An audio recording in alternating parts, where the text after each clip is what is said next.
दोस्तों ये जो क्वेश्चन है एसएससी 2006 में पूछा गया क्वेश्चन है।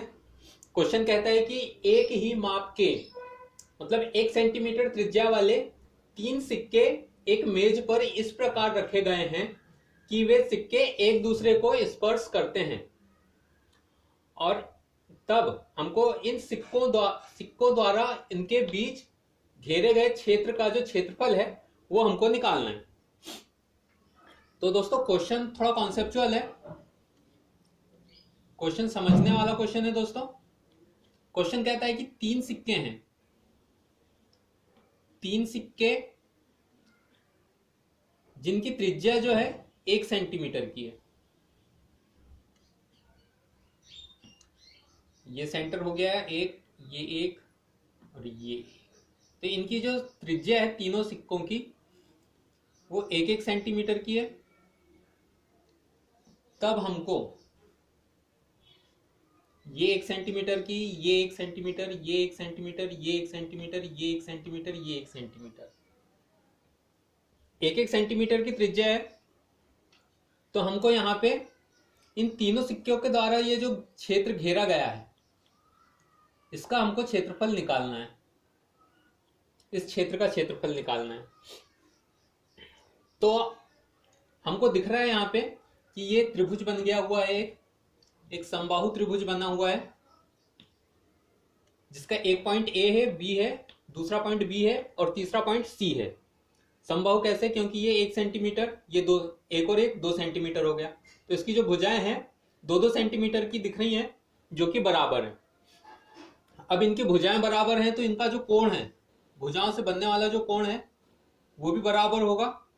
ये 60 डिग्री का होगा, ये 60 डिग्री का होगा और ये भी 60 डिग्री का होगा।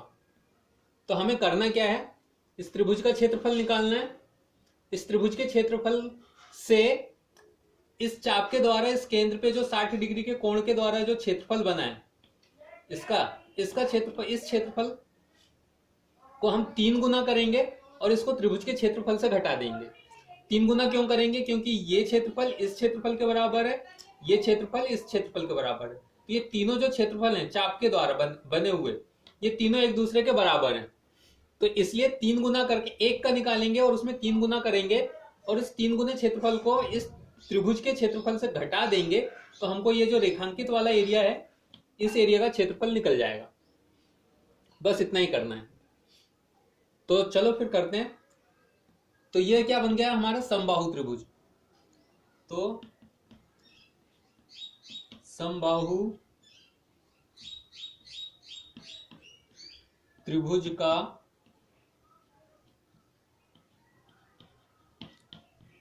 क्षेत्रफल क्या होता है? कर्णी 3/4, कर्णी 3/4 गुणित भुजा का वर्ग। तो कोई भी एक भुजा कितनी है? 2 सेंटीमीटर। तो 2 का वर्ग क्या हो जाएगा? 4। 4 से ये 4 कट गया तो ये क्या आएगा? कर्णी 3 सेंटीमीटर का वर्ग। तो समबाहु त्रिभुज का क्षेत्रफल जो है कर्णी 3 सेंटीमीटर वर्ग निकल गया। अब इस क्षेत्रफल में से हमको ये वाला क्षेत्रफल 3 गुना करके घटाना है तो हमको ये रेखांकित क्षेत्रफल जो है ये मिल जाएगा। तो क्या लिखेंगे हम इसको? रेखांकित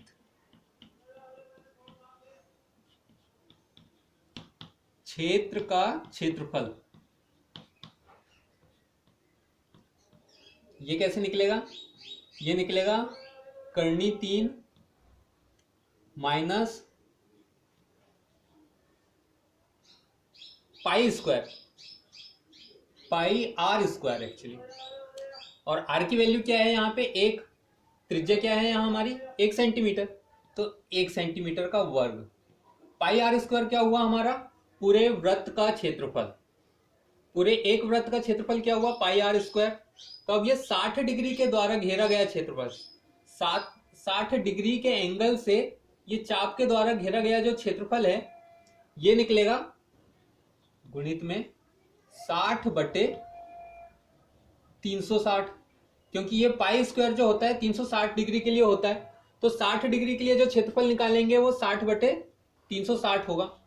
तो ये 0 से ये 0 गया, 6 कम 6, 6 छिंग 36, और यहाँ पे 3 आएगा क्योंकि हम इसको 3 गुना कर रहे हैं।